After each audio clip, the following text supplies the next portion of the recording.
Alright, so M3GAN, the walking, talking, TikTok dancing android, is finally in movie theaters, serving up the sass and attitude I'm trying to manifest in 2023. But in this video, we're going to be talking about the ending of M3GAN, some of the movie's themes, our reaction and review, along with where a M3GAN sequel might go. But with that out of the way, a huge thank you for clicking this. I'm your host, Jared. Now let's get into M3GAN.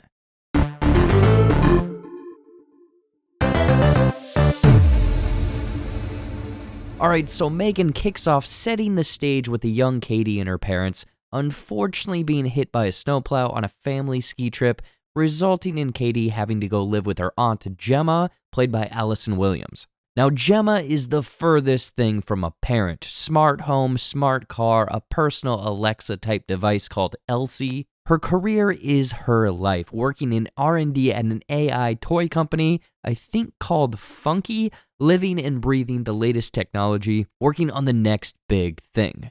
Gemma doesn't know the first thing about kids, is super awkward around Cady, and it's tough for the two to talk about the accident and how this has all really affected Cady. Instead, Gemma thinks her latest and greatest project, M3GAN, which stands for Model 3 Generative Android, will be the perfect thing to not only distract Cady from her feelings and companion to care for, but also allow Gemma to test out M3GAN as a prototype as the next big toy, launching her career to the moon. Yeah, you pretty much know where this is gonna go. Gemma fast-tracking M3GAN causes a few hiccups. Yeah, let's call it that, like her taking out her neighbor and the neighbor's dog. I mean, come on, it's just a hiccup or two. It's all justified because M3GAN was protecting Cady, but the more time they spend together, the more their bond grows. The therapist assigned to check in on Cady thinks she may have developed too much of a bond with M3GAN because of attachment theory. Basically, M3GAN is now the equivalent of a drug. You take that away, she's gonna go ballistic. Gemma sees this as a problem, using M3GAN as a distraction for Cady rather than tackling things head on, but this is all swept under the rug and ignored because Gemma's work presentation goes phenomenally and M3GAN is set to be the next hot toy this holiday season. However, those hiccups that I mentioned earlier get a bit more clear when a bully named Brandon is, quote, accidentally hit by a truck after bullying Cady and M3GAN, and Gemma is unable to recover any of M3GAN's recorded vision during that time. Red flags are going off for Gemma as she demands M3GAN be reprogrammed, or rather programmed correctly, only hours before the big M3GAN launch party. However, M3GAN, growing increasingly aggressive and protective for Cady, escapes the diagnostics rig, exploding her way out, TikTok flosses Gemma's boss to death, and rolls out of there in style to get Cady all to herself. Back at the house, Gemma hears the piano playing Toy Soldiers by Martika and finds out M3GAN has stalked them all the way back home. M3GAN says she's going to get rid of Gemma. Cady and she will be happy without her because Gemma hasn't done anything to teach or help either of them, so why do they even need her? In a quick instance, Gemma splashes some water on M3GAN, causing her to glitch, giving Gemma enough time to escape back to her office. M3GAN's plan is essentially lobotomize Gemma, eliminating her and her care, but Gemma hacks the little Gen Zer up with an electric hedge trimmer, slicing into M3GAN's rubber face and hair, resulting in a middle-aged, balding 8-year-old Terminator girl. Cady walks in to see M3GAN trying to stab Gemma, tricking M3GAN into thinking that she's going to side with the little gremlin, but instead uses the Bruce proxy robot Gemma had shown earlier, tossing M3GAN around like the Hulk to Loki, and then splits M3GAN in two like the ending of Darth Maul in The Phantom Menace. M3GAN still has some fight in her. This is crazy. Crawling around with half a torso, saying she's had enough of Cady too, but Gemma swoops in, smashing her titanium skull in, exposing her memory functional chip, and instead Cady basically lobotomizes M3GAN, stabbing the chip with a screwdriver. As the authorities, paramedics, and Gemma's co-workers show up, the pair are free of M3GAN's mayhem. But there is a bit of a tease, a little wink-wink at the end, as Gemma's personal assistant device, Elsie, turns on and slowly turns to look at the pair as they walk out of the front door. meaning the physical form of M3GAN is donezo's. She's done. Get her out of here. But she, at some point, had uploaded all of her data and consciousness to the cloud and can seemingly go anywhere now?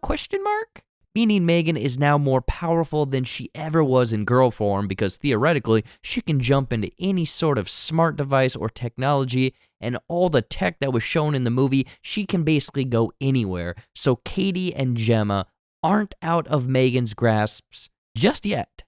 That's how M3GAN ends. Not really any big twists or turns, but the movie does say a lot about technology, our relationships with that technology, addiction, all that jazz. Like I said, M3GAN is a distraction rather than a solution, and many times in the film, Cady throws a huge temper tantrum because that addiction to technology is interrupted. Even Gemma's character is addicted to tech because she is striving to create this new state-of-the-art AI doll, along with her house being filled with ease-of-life technology. Even the TikTok dances and songs M3GAN displays are linked to the idea of technology distraction. Like people out there love to be on their phones, specifically TikTok, so the Gen Z dances are a physical look at those addictions. And the Toy Soldier song M3GAN plays on the piano, well, the original meaning of that song is how dangerous drug addiction can be.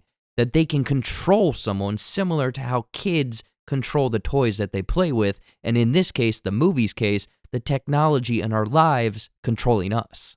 And technology is constantly learning about us the more we use it, like M3GAN being around Cady. So this is your reminder out there, people. Delete your cookies. Please, Lord, your computer's begging you. So with that last scene basically serving up a tease of a sequel on a silver platter, do you think we'll actually get a M3GAN 2? Well, James Wan was asked the same question via an interview with THR and carefully responded with, well, my answer to that is that I am very superstitious and I don't like to talk about sequels before the first film is even out. But like any of the movies I make, I always think about the bigger world. I just don't think about one story. I think about the bigger world. So if we're fortunate enough to tell any other stories, we can pull from the bigger world.